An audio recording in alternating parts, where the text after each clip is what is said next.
Welcome back to another episode. I'm your host, Ryan Richards, a residential loan officer and real estate investor based here in Massachusetts and Northern Rhode Island.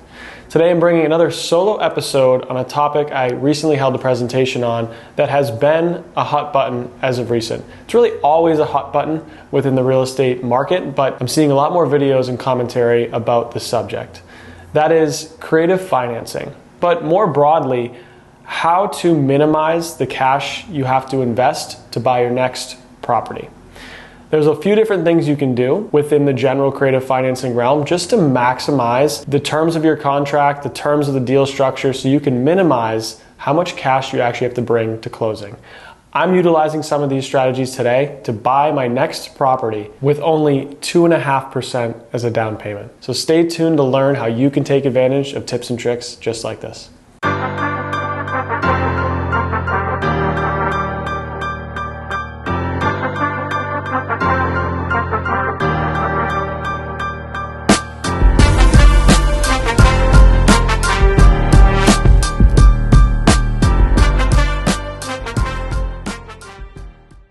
What's up? Another solo episode today on one of my favorite topics, creative finance. And really more broadly speaking, some tips and tricks you can use to maximize the terms of your contract, the terms of your financing structure, and overall your resources to be able to minimize how much cash you have to bring to deals.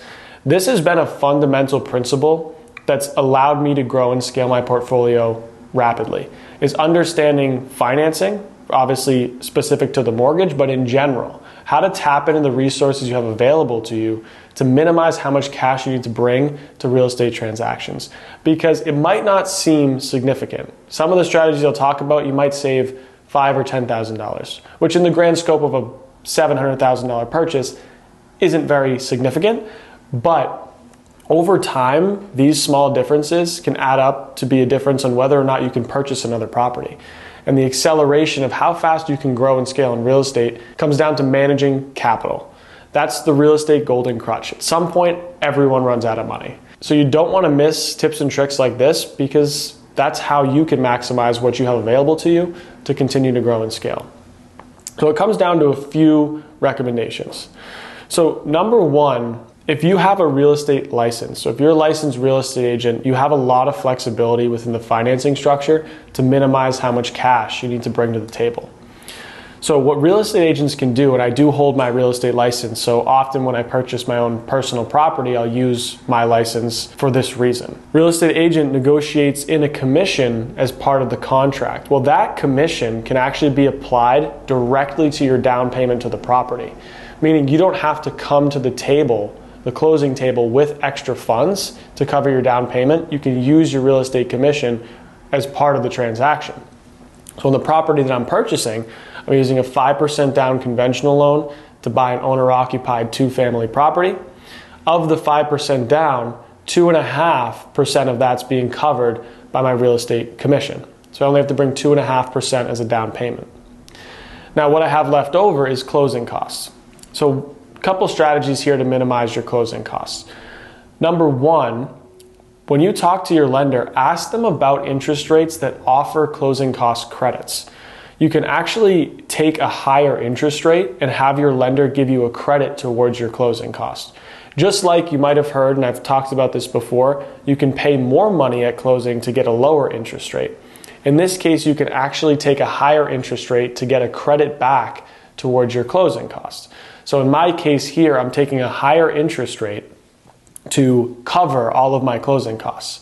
So 2.5% out of the 5% down payments being covered by my real estate commission. The closing costs are being covered by my lender.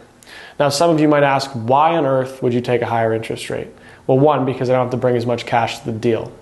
But number two is by not bringing that capital to the deal, it allows me to shift what I would have spent on closing costs, in this case about $12,000, towards my renovation budget.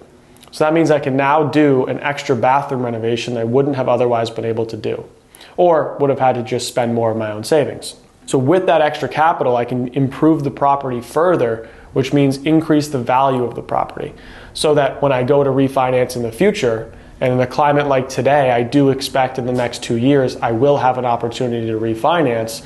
the property will be worth more.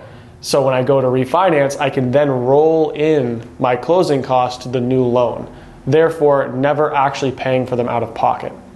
So this type of strategy is great when you want to preserve capital. Now, in an ideal situation, I would have been able to negotiate a seller credit upon the offer stage to have the seller cover my closing costs as a part of the net proceeds. But in my situation specifically, I didn't have the leverage to build in a term like that into the contract because there was a lot of competition and we were trying to cancel an open house. So we had to be as aggressive as possible and make the offer as attractive as possible. So that wasn't something I was able to do. I'm not having a home inspection, so I don't have any ability to renegotiate later. So this can be one thing you utilize to try to minimize cash if you don't have the ability to get a seller credit, is consider a lender credit. Now there's a few other things that fall within the creative finance realm I just want you to be aware of. So on a transaction I've done previously for a property I purchased, similar, my current house hack I'm living in, I bought with a 5% down conventional loan. I was able to use my real estate commission. In this case, I shifted it again towards my renovation budget. The interest rate I took provided a credit for all of my closing costs. The down payment, because I shifted the real estate commission and closing cost funds towards my renovation budget, I still had a 5% down payment left. So at the time, I had the capital to do all of this, which I think this is really important. I wouldn't advise you doing these things to put yourself into a property because you don't have the cash. I would do it in a way to preserve your cash. So in essence, if the only way you can buy a property is if you literally have to spend no money because you have no money, I wouldn't advise putting yourself in that situation. You want to make sure you have cash reserves. You're comfortable when you own the property. If something came up, you have the resources to cover it. So I want to clarify that point. I would only do this as a method to preserve my capital that I already have set aside, so I even have more reserves or a bigger renovation budget. But I wouldn't do this as a way to get into a property with no money, because I think that can put you in a tough situation. But as I was looking at this, I had a 5% down payment. And I thought, I really don't want to spend, in this case, $32,000. I could have it, but I don't want to spend it. So I started looking through my finances. What resources do I have to cover this down payment? One of the resources I came across, which is very, I would say, underutilized or really just not common to think about, is actually my car. So at the time, I had my car loan paid off. And I thought, let me cash out refi my car. And I did. I was able to get about a $24,000 loan against my car to be able to use for the purchase of real estate. So I essentially, in my mind, I traded in my car for a 3-family.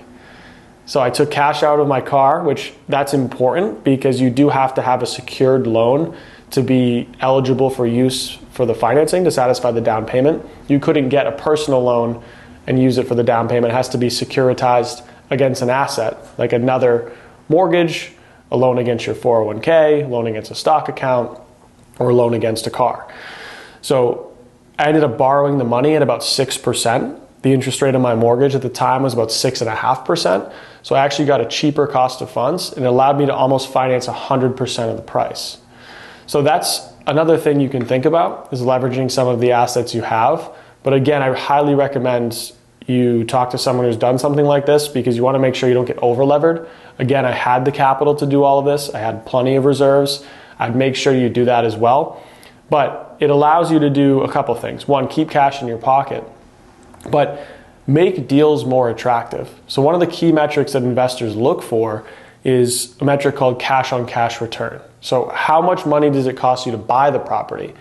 And then how much net profit before taxes is the property generating you relative to the cash? So example, if I bought a property for $100,000 out of my pocket, it brings in $25,000 a year after paying the mortgage and taxes and maintenance and expenses.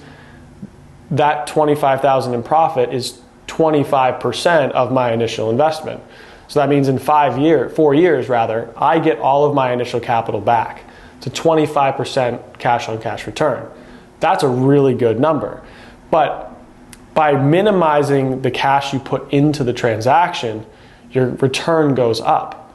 So if I, in that same example, only had to bring $50,000 to the transaction because I was able to utilize some of these strategies, now my net profit might not be $25,000 because I added extra financing costs in a lot of these strategies.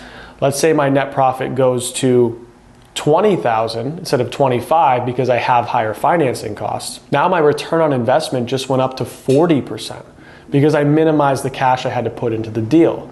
So these are a lot of the methodologies that real estate investors use. Not only how does the deal perform, but what levers and metrics can I move to increase the performance of the deal? And one of those is minimizing your cash investment.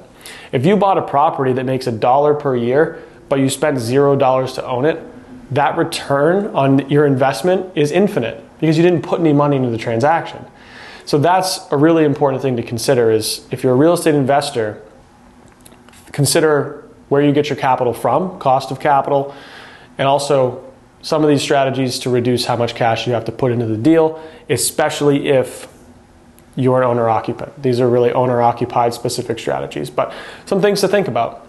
So I'm looking forward to taking down my next opportunity under agreement on a 2-family in Barrington, Rhode Island, and I'm sure I'll share updates with you guys soon. Hope you found this episode helpful. As always, if you have questions, you want to talk through some of the concepts we talked about today, or you feel like you have value to bring to the show and like to come on as a guest, reach out to me. Love to talk to you. See you next time.